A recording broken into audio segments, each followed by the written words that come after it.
اس دوران اس مسئلے کو فی الفور حل کرے اور ڈیری فارمر اور ہول سیلر سے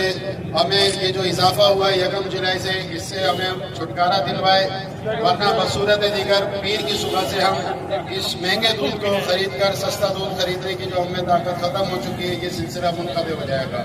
تو پیر کی صبح سے ہم یہ دودھ کی خریداری بند کر دیں گے، جس سے شہریوں کو جو مشکلات اور پریشانی کا سامنا کرنا پڑے گا اس کے لیے ہم شہریوں سے بھی تکلیف کے لیے معذرت خواہیں، اور جو بھی ساتھی یہاں صحافی حضرات کھڑے ہیں ان سے بھی یہ چاہتے ہیں کہ یہ ہماری آواز حکام بالا تک اور شہریوں تک پہنچائے کہ یہ ہمارا بڑا ہم نے مجبوری کی حالت میں اور بے بسی کی حالت میں یہ فیصلہ کیا ہے۔ ہم 2 مہینے سے درجنوں درخواستیں کمشنر کراچی صاحب کی خدمت میں پیش کر چکے ہیں۔ ہمیں امید ہے کہ انشاءاللہ تعالیٰ وہ اس مسئلے کو حل کروائیں گے۔ جناب یہ تھے ہمارے ایسوسیشن کے صدر آل کراچی کے حافظ نثار صاحب، حافظ غلام سرور صاحب۔